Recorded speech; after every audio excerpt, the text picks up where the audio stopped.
이 시간 하나님께서 우리에게 주신 말씀 구약성경 룻기 1장 11절에서 18절까지의 말씀입니다. 룻기 1장 11절에서 18절까지 말씀 저와 여러분 한 절씩 교독하시고 마지막 18절 한 목소리로 봉독하겠습니다. 제가 먼저 11절 말씀 봉독합니다. 나오미가 이르되 내 딸들아 돌아가라.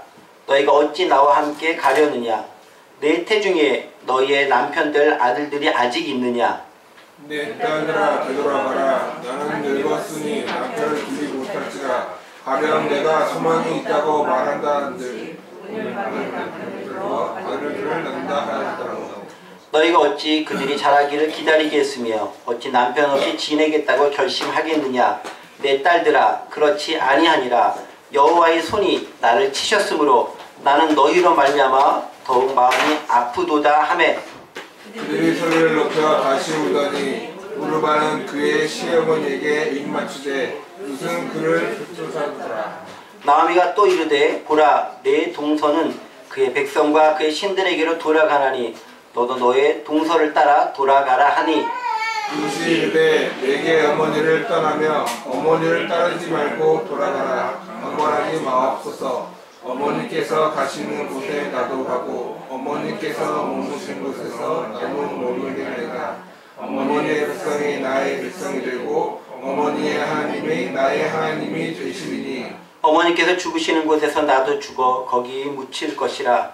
만일 내가 죽는 일 외에 어머니를 떠나면 여호와께서 내게 벌을 내리시고 더 내리시기를 원하나이다 하는지라. 나오미가 룻이 자기와 함께 가기로 굳게 결심함을 보고 그에게 말하기를 그치니라. 아멘. 네, 이렇게 해서 룻기를 가지고 특히 나오미를 중심으로 은혜를 나누고 있습니다. 여러분 영화 어벤져스 엔드게임 보셨습니까? 주로 보셨죠? 난 안 볼 거야 라고 작정하신 분 빼고는 거의 다 보셨죠? 보셨다는 거를 작정을 하고 제가 이야기를 드리면 스포일러가 들어있기 때문에 보셨다는 걸 생각하고 좀 말씀을 좀 이어가도록 하겠습니다. 어벤져스 여기 나오죠. 이겁니다. 관객 수가 1300만 명 돌파했다고 합니다. 외화 중에서 아바타가 가지고 있던 기록 깼다고 합니다. 우리나라에서 가장 많이 본 외화가 아바타에서 어벤져스 엔드게임으로 바뀌었습니다. 그런데 이 어벤져스를 가만히 보고 있으면 각 히어로들의 마지막을 참 멋지게 장식하고 있구나 라는 것들을 발견할 수 있습니다. 여러분 실제로 어벤져스 엔드게임을 보면 이 영화를 마지막으로 더 이상 등장하지 않게 되는 히어로들이 있습니다. 어벤져스 시리즈에 앞으로 등장하지 않을 것이다 라고 예고하면서 나온 그런 히어로들이 있고 주인공들이 있습니다. 스포일러가 될지도 모르겠지만 누가 그들이냐면요. 아이언맨 어벤져스에 안 나오고요. 블랙 위도우 죽어서 안 나옵니다. 그리고 아마 캡틴 아메리카도 더 이상 늙어서 안 나올지 모르겠습니다. 좀 뭐 결말을 알았다고 해서 영화 지장은 없어요. 즐겁게 다시 보면 됩니다. 그 자체를 즐기시면 됩니다. 그래서 이들에 대한 그 대미를 멋지게 장식해 줄 필요가 있었는지 이들은 최고의 활약을 펼치면서 어벤져스 엔드게임 중에서 중요한 역할을 담당하게 됩니다. 무슨 말이냐? 이들에 대한 성대한 작별식, 이별식을 영화를 통해서 관객들과 더불어서 치러주는 거예요. 정말 멋지게 마무리를 해주는 겁니다. 그런데 여러분 아시겠지만 사실 이 어벤져스의 멤버들의 죽음을 그린 작품은 이 엔드게임이 아니에요. 그 전에 있었던 뭐죠? 어벤져스 인피니티 워에서 이미 반이 죽었어요. 보시면 알겠지만 반 정도가 마지막에 타노스의 건틀렛 핑거샷을 통해서 싹 사라져 버렸습니다. 마블 히어로의 반이 사라지게 됩니다. 그런데 작년에 개봉했던 이 어벤져스 인피니티 워와 이번에 개봉한 어벤져스 엔드게임은 작별을 같이 하긴 하되 그 배경과 의미 그리고 내용에서 완전히 달라집니다. 작년에는 단순히 빌런인 타노스와의 대결을 통해 전체 히어로의 반이 무심하게 사라져버린 것을 끝을 냈지만 이번에는 승리를 위한 희생이라고 하는 명분이 그 안에 영화관에 덮여져 있고요. 각자의 멤버들은 그 분량이나 의미 면에서 아주 특별하고 독특한 활약을 펼치면서 관객의 내리에 깊이 자리 잡게 됩니다. 영화의 내외적인 역학관계가 맞물린 까닭이겠지만 작별을 고하는 그 방식과 내용에 있어서 엄청난 차이를 인피니티 워와 엔드게임은 보이게 됩니다. 그래서 사람들은 이걸 보면서, 이 멋진 작별을 보면서 그 영웅들을 기억하게 될 것입니다. 아, 아이언맨 정말 멋지게 데뷔를 장식하면서 죽어갔어. 추억할 거야. 캡틴 아메리카 그렇게 강한 거였어. 여태까지 몰랐는데 너무 멋지게 잘했어. 블랙 위도우 희생정신 너무 놀라워 라고 하면서 기억하면서 어벤져스를 생각할 겁니다. 마음속에 영원히 남아있고 살아있는 히어로로 느끼게 될 겁니다. 멋진 작별은 이만큼 무척 중요합니다. 작별과 관계된 또 한 편의 좋은 영화가 한 편 여러분들 소개시켜 드릴 건데요. 저희가 문화영롱 화요일에서 봤던 영화 중에 하나가 뭐냐면 원더풀 라이프라는 영화인데, 그 영화도 멋진 작별을 기록하고 있는 그런 영화입니다. 이 영화는 보면 이게 기독교적 세계관하고는 좀 관계가 없어요. 왜냐면은 일종의 중간계라고 하는 곳에서 사람이 죽은 다음에 머물게 되고 거기서 자신의 이제 마지막 가는 길을 결정하는 그런 내용을 담고 있기 때문에 그렇습니다. 하지만 이 영화는 영화를 보는 관객들에게 자신들의 현재 삶에 대해서 한 번씩 곱씹어 보도록 이끌어줍니다. 영화의 설정상 죽은 사람들이 잠시 머무는 중간계라는 곳이 있습니다. 살아있는 것과 환경이 똑같아요. 다만 설정상 중간적 단계일 뿐이에요. 그런데 사람들은 죽은 사람들 이곳에서 자신들의 전 인생을 통틀어서 가장 추억으로 남기고 싶을 만한 장면 하나를 선정하게 됩니다. 일주일 동안 머무는데 그 일주일 동안에 내가 가장 남기고 싶은 인생 통틀어서 한 장면을 선정을 하게 되고 그 장면을 일종의 영화로 만드는 거예요. 그리고 그 영화를 보면서 회상하면서 그 추억을 안고 저 세상으로 넘어가게 되고 저 세상에서는 그 하나의 간직했던 추억만을 생각하면서 그냥 쭉 살아가게 되는 거예요. 살아가는 건지 지내는 건지 그냥 그대로 죽어가는지 모르겠지만 그렇게 지내게 되어져 있습니다. 이 작품 역시 작별이라고 하는 모티브를 통해서 우리 인생을 반추하며 무엇이 진정 아름다운 작별이 될 수 있는지를 관객들에게 제시해 줍니다. 한결같이 핵심은 뭐냐면은 이런 거예요. 현재의 삶에 둘 다 충실해야 되고 바로 그렇게 살아갔던 과거의 삶의 모습을 통해서 오늘 현재의 삶이 만들어졌고 그 현재의 모습이 또한 미래의 삶에 지대한 영향을 미치게 된다는 거예요. 물론 영화의 설정상 타임워프를 통해서 과거로 돌아가서 그 사건을 조작하기도 하고 되돌리기도 하는 움직임을 보이기도 하지만 그것은 궁극적으로 영화에서 의도하는 바가 아닙니다. 현재 최선을 다한 삶이 결국은 앞으로 어떻게 될지 모르는 그 미래의 결정적인 영향을 미치기 때문에 비록 지금 내 앞에 닥친 삶이 어떤 어려움과 힘들과 예기치 못했던 그리고 이해하지 못했던 삶의 편린들이 온다 할지라도 최선을 다해서 내게 맡긴 삶을 살아가라 라고 하는 그 메시지와 의미가 바탕이 되어져 있다라는 거예요. 그런 모습들을 생각해 보면서 현재 열심히 살아라 라는 겁니다. 그러면 네가 그것을 아름다운 작별과 이별을 맞이할 수 있게 될 것이다 라고 우리에게 이야기해 주고 있습니다. 제가 이렇게 작별 혹은 이별에 대해서 이야기를 언급한 건 왜냐면 다들 아시겠지만 오늘 본문이 바로 이 나오미와 두 며느리와의 작별을 고하고 있는 그 작별 장면을 포함하고 있기 때문에 그러합니다. 그리고 그들은 저마다의 아름다운 작별을 만들어 나갑니다. 나오미는 나오미대로, 두 며느리는 며느리대로 아름다운 작별을 만들어 갑니다. 비록 그들의 이전 삶은 평탄치 못했을지 모르지만 그로 인해 작별이라고 하는 대단히 슬픈 비극적인 순간에 지금 현재 처하게 될지도 모르지만 그 작별의 장면에서 시어머니와 며느리가 나누는 진솔한 삶을 바탕으로 한 대화는 작별이 얼마나 또 멋지고 아름다울 수 있는가를 오늘 이 시대를 살아가는 우리들에게도 보여주는 거예요. 그러니까 작별이 슬프고 애통하고 고통스러운 건 틀림없지만 그것으로만 그친 것이 아니라 그것이 또한 아름다울 수도 있다라는 거예요. 그래서 우리에게 보여주는 거죠. 왜냐하면 우리 인생에서 죽음이라고 하는 작별이라고 하는 헤어짐이라는 이 관계가 없으면 사실 다음 단계에 나갈 수가 없는 거예요. 회자 정립이 아니에요. 만남이 있으면 반드시 헤어짐도 이별도 있을 수밖에 없는 것이 우리 삶의 모습이라는 거죠.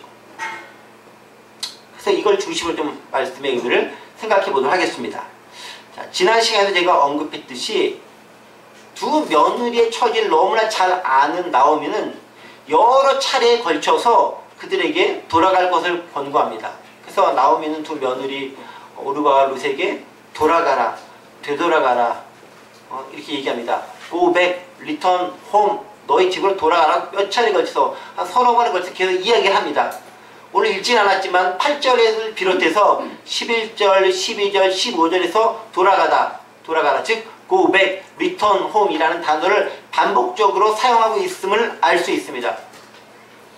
시어머니의 권한과 권위를 앞세워서 돌아가지 말고 나와가 주겠다가 가자라고 우기고 주장할 수도 있었겠지만 나오미는 지난 시간에 말씀드렸던 것처럼 철저하게 두 며느리들의 현실적 상황을 고려해서 그들을 대해줍니다.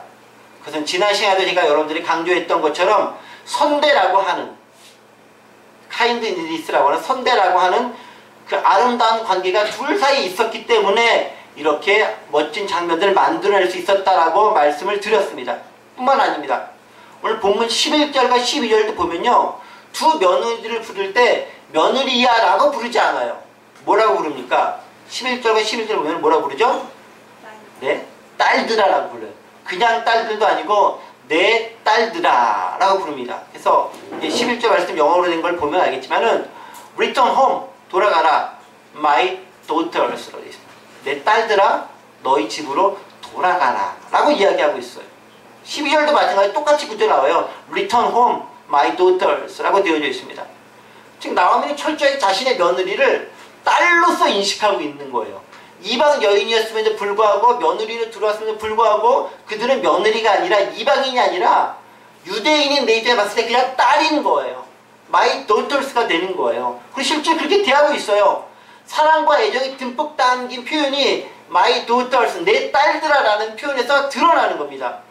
그들은 모압 땅에서 살아가면서 이미 며느리와 시어머니 관계를 초월해서 딸과 엄마의 관계로, 정말로 애증의 관계라고 하는 게 딸과 엄마의 관계라고 하는데 그 관계로 이미 변해져 있는 거예요. 그냥 시어머니와 며느리처럼 이렇게 약간 어색한 관계가 아니라 정말 때려야 뗄 수 없는, 좀 이따 보면 알겠지만 이 클링이라고 하는 단어를 쓰면서 딱 붙어 있는 그 단어로 이미 그들은 묶여져 있는 것을 발견할 수 있습니다. 사실 나오미 입장에서 생각해 보겠습니다.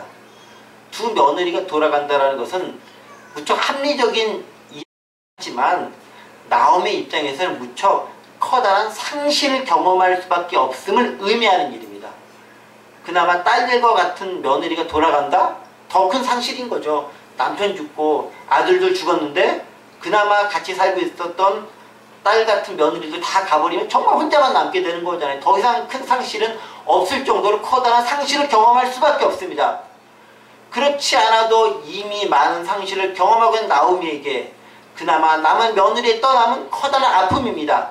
나오미의 그런 사정을 잘 알고 있었기 때문에 두 며느리는 나오미에 대한 특별한 사랑을 표시하고 나오미 역시 그들에 대한 특별한 마음을 표시합니다.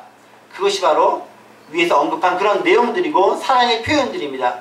그리고 이 표현은 상호 간에 나만 혼자 일방적으로 표현하는 것이 아니라 서로 간에 그 표현들이 이렇게 주고받게 되었을 때 아름다운 모습을 자아냅니다.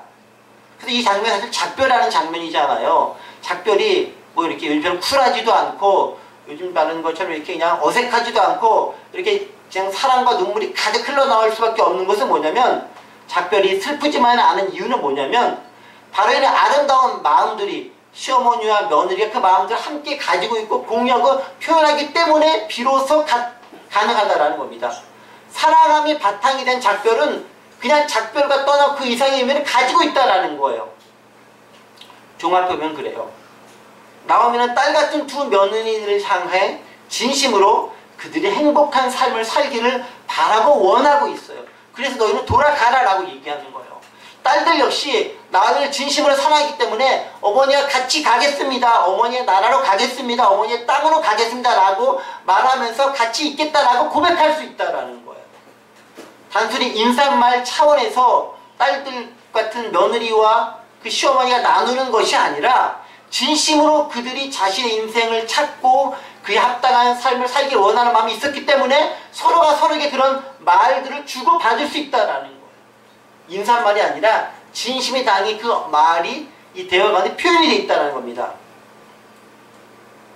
여러분, 저는 이 말씀을 보면서, 이 대화를 보면서 오늘을 살아가는 우리도 특별히 예수님을 구주로 믿는 그리스도인들에게 더욱 요구되는 덕목들이 바로 이것이 아닌가 싶습니다. 우리는 진심으로 누군가가 행복해지기를 원하는 그런 삶을 살고 바라고 있습니까?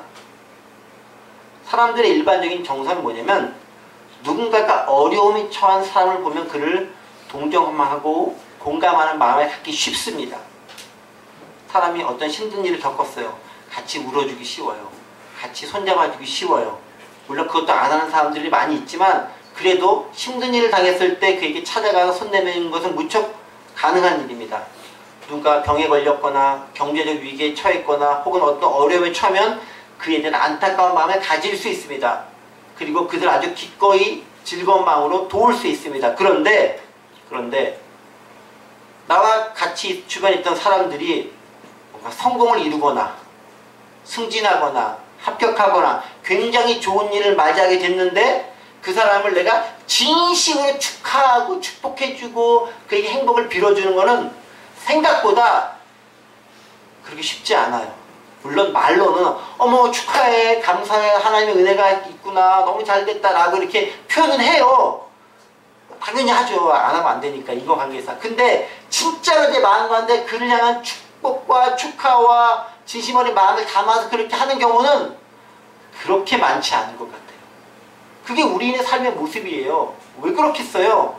이 각박하게 경쟁사회에서 무한 경쟁사회에 살다 보니까 내가 아닌 남이 잘 되는 것은 곧 내가 퇴화하고 내가 떨어지는 것을 의미하기 때문에 그가 잘 되는 게 친구라 할지라도 그리 반갑지만은 않은 거예요. 그가 잘 되는 것은 내가 갈 수 있는 자리 하나가 빼앗기고 그래서 내가 잘 될 수 있는 가능성이 조금 더 줄어드는 것을 의미하기 때문에 축하를 진심으로 담은 축하를 해줄 수가 없는 거예요. 그게 우리 사회의 모습이라는 거예요. 얼마나 슬퍼요.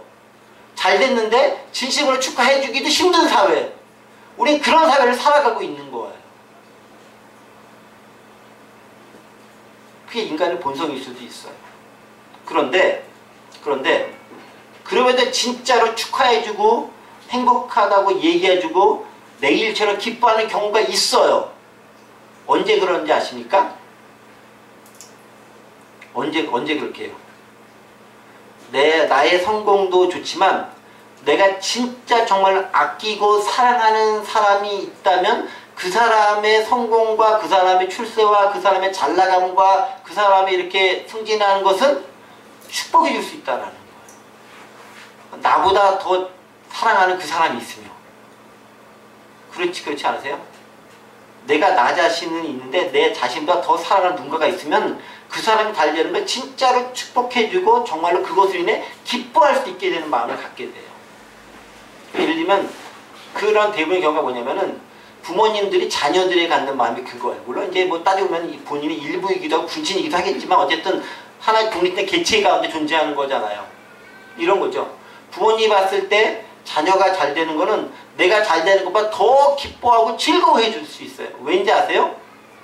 나 자신보다 자녀를 더 사랑하기 때문에 그래요. 그러니까 나보다 더 사랑하는 그 사람이 있으면 그 사람이 잘 되는 걸 진짜로 기뻐해 줄 수 있다라는 거예요. 그게 부모님 마음 아니겠습니까? 부부나 가족 간에는 그런 마음이 가능한 거죠. 왜? 사랑하기 때문에 가는 거예요. 사랑의 관계가 되면 그의 행복은 곧 나의 행복으로 인식하게 되고 정말로 행복하게 정말로 기꺼이 즐거운 마음을 그를 축하해주고 축복해주고 그에게 대해서 좋은 말을 해줄 수가 있는 거예요. 그런데 오늘 본문에서 나오미와 며느리가 그런 관계였다는 거예요. 그게 상식적으로 논리적으로는 그래야 된다라고 하지만 인간적인 관계상 그게 쉽지 않을 수 있는데 그렇게 진짜로 사랑하는 관계가 되었다라는 거예요. 진심으로 타인의 행복을 기뻐해주고 기원해주는 관계가 되었다라는 거예요. 우리 믿음의 사람들 예수님의 사랑으로 구원을 받은 존재라고 한다면 다른 누군가를 그러한 모습으로 사랑할 수 있어야 된다는 것을 의미합니다. 물론 저도 잘 알아요. 예수님의 사랑을 받았다 할지라도 그 사랑을 받은 만큼 내가 누군가를 그렇게 사랑한다? 거의 불가능해요. 인간인데 그게 가능하겠어요? 쉽지 않다라는 거 저도 압니다. 때문에 어떤 경우는 부부나 부자 간의 관계도 부모 자식 간의 관계도 쉽지 않을 수 있다는 거예요. 그러나 최소한 그런 사랑의 모습을 따라 살려고 하는 모습을 우리가 보였었을 때 그게 바로 예수님을 제대로 믿는 사람, 은혜를 체험한 사람들의 모습이라는 거예요. 그게 우리가 조금씩 주님을 닮아가야 할 제자로서의 삶의 모습이라는 것이죠. 그게 우리가 필요하다라는 거예요. 그래서요, 그런 거예요. 누가 어려움을 당했을 때 어떻게 걱정해주는 모습이 아니라 누가 정말로 좋은 일을 당했을 때 그를 진심을 축하해주는 마음이 있다면 그는 예수님 잘 믿는 사람인 거예요. 교회를 얼마나 잘 다니고 신앙생활 잘하는 것 상관없이 제가 보기에 그게 진짜 주님의 사랑 받은 사람의 모습인 거예요. 타인의 잘됨을 내가 잘되고 이상으로 축복해 줄 수 있는 그 마음을 가졌으면 사실은 더 이상 뭔가 사랑이 필요하지 않을 만큼 귀한 사랑을 이미 가진 사람이다라는 거예요. 그래서 우리는 우리와 같은 생각을 가진 뿐 아니라 좀 다른 생각을 가진 사람이라도 때로 나를 힘들게 하는 사람이라도 그를 사랑하는 마음을 갖게 되면 그에 대한 긍휼한 마음을 품을 수 있습니다. 그리고 그를 향한 진심 어린 축복과 복의 기원이 비로소 가능하게 됩니다.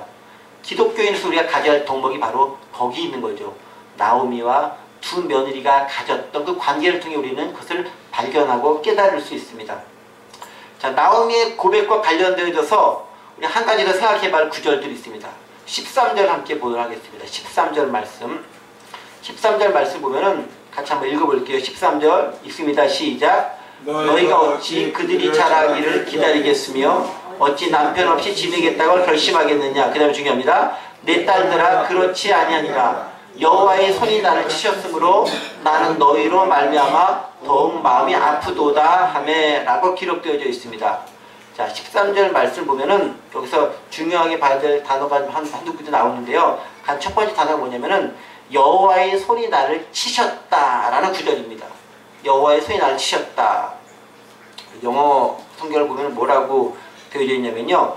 Because the Lord's hand has gone out against me 라고 되어져 있어요. 주님의 손이 나에 대해서 이렇게 나아갔다 라고 되어져 있어요. 나오미 입장에서는 그렇게 느꼈을 만해요. 어떻게 해요? 하나님께서 나를 치셨다. 다른 사람이 나를 고통스럽게 했다는 것이 아니라 하나님께서 나를 치셨다라고 느낄만 하다라는 거예요. 한국어 성경도 마찬가지지만 영어 성경도 제가 읽었던 것처럼 하나님의 손이라고 되어 있어요. The Lord's hand라고 되어져 있어요. 지금 나오미 입장에서 이렇게 작별할 수밖에 없는 지금까지 모든 현실이 너무 감당하기 힘들고 벅차게 느껴졌을 만합니다. 근데 문제는 그것이 다른 이유들 때문이 아니라 하나님께서 그렇게 했다라고 느껴진다라는 거예요. 모압 땅으로 이주하게 된 것, 그러나 그 모압에서 남편과 두 아들이 죽게 된 것, 여전히 삶은 힘들고 벅찬 것, 그리고 이제는 그곳에서 살아가는 것도 쉽지 않은 것, 그래서 다시 유다 땅으로 넘어가야 되는 것, 이 모든 것들을 가만히 보고 있으면 도대체 하나님이 살아계시기는 하는 건지, 살아계시다면 어떻게 나 같은 사람에게 이런 모진 일을 이룰 수 있는지에 대해서 나오미는 무척 속상해하고 억울해하고 힘들어하고 힘겨워했을 거라는 거죠. 더 슬픈 것은 이 모든 것이 하나님의 살아계심에도 즉 나에게만 특별하게 주시는 고난이라면 그것은 더더구나 이해할 수 없는 일이라는 거예요. 만약 하나님이 안 계신다고 한다면 그래 내가 하나님 안 계시고 안 믿으니까 이런 일이 일어날 수 있어 라고 치배버리면 그만인데 하나님이 살아계셔. 나는 신앙도 저버리지 않았어. 나는 열심히 살아가려고 해. 그런데 왜 나한테 이런 일들이 일어나는가 하는 거예요. 나오미는 유다 땅에서부터 신앙을 가졌고 하나님을 신뢰하는 신앙인이었지만 그리고 그 신앙을 안고 남편 엘리멜렉을 쫓아 모압 땅으로 이주했지만 여전히 불행의 그늘은 그녀를 덮고 있었다라는 거예요. 그런데 문제는 그 불행이 어느 한순간만 딱 그치다가 사라지면 좋은데 계속 이어지는 거예요. 유대 땅에서도 먹을 것이 없어서 힘들어서 가난한 삶을 살게 됐어. 그래서 먼 땅까지 이주하러 가야 됐어. 거기서도 좀 살려니 했더니 남편도 죽어, 두 아들도 죽어. 거기서 역시 먹을 것도 없어요. 힘든 삶이 여전히 계속 되어지고 있다라는 거예요. 그리고 이제는 마지막으로 그 사랑하는 며느리들과도 작별을 고해할 그 상황 가운데 처하게 된 겁니다. 여러분 우리의 삶에도 때때로 그럴 때가 느껴질 때가 있지 않나요? 내가 뭔가 하나님께 잘못한 건 있지도 않은데 신앙생활도 아이들도 열심히 했는데 교회도 잘 다녔는데 믿음 저버리지 않았는데 여전히 나는 하나님을 주님으로 고백하고 있는데 왜 나한테만 특별히 이런 어려움이 계속해서 어쩌다 한 번도 아니고 계속해서 찾아오는 라고 질문할 때가 있지 않나요? 그렇게 느껴질 때가 있지 않나요?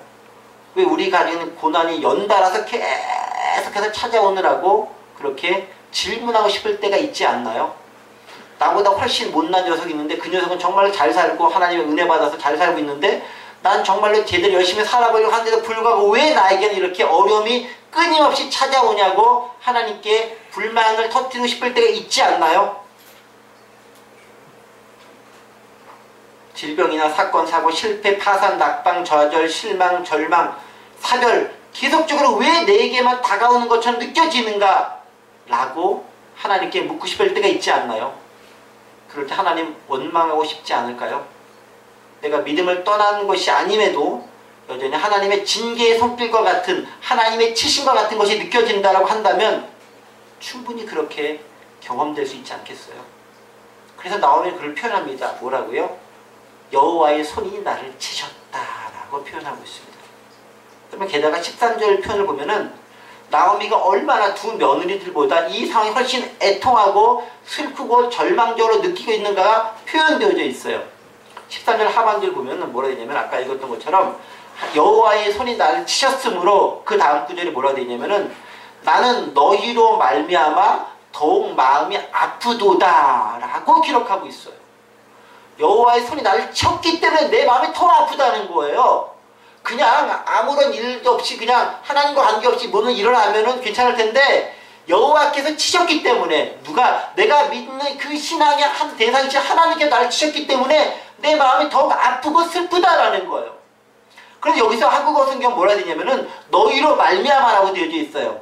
영어로 보면 for your safe라는 건데 이게 NIV 말고 다른 킹 제임스 버전은 for your safe라는 그 단어로 기록되어 있긴 합니다. 근데 너희로 말미암는 표현은 두 가지를 표현하고 있는 거예요. 우리말 성경에는 단지 너희로 말미암아 더욱 마음이 아프도다 라고 기록되어져 있지만 영어 성경을 보면은 특히 NIV는 뭐라고 기록되어 있냐면은 It is more bitter for me than for you 라고 되어져 있어요. 그 말은 뭐냐면은 더 쓰다. 너희들보다 내가 더 쓰다라는 거예요. 두 며느리 너희들보다 내가 훨씬 더 쓰다라는 거예요. 그러니까 며느리들의 상황과 비교해서 내가 훨씬 더 쓰다라고 이야기하고 있습니다. 영어 성경은 뭐냐면은 비교를 하고 있죠. 며느리들보다 내가 훨씬 더 쓰고 아프고 고통스럽게 느끼고 있다라고 이야기하고 있는데 한국어 성경은 그것으로 말미암아 너희로 말미암아 이렇게 표현하고 있죠. 약간 좀 다른 뉘앙스를 가지고 있어요. 즉 하나는 비교급으로 되어져 있고 하나는 무엇으로 인하여라고 하는 그 원인과 결과에 대한 구문으로 되어져 있습니다. 근데 이 두 가지가 사실 다 해석될 수 있는 것이고 두 가지 의미를 다 포함하고 있는 이 구절인 거예요. 이 구절은 13절은. 그래서 먼저 몸으로 인하여 너희 때문에 너희로 말미암아 해석한다면 이런 의미가 되는 거죠.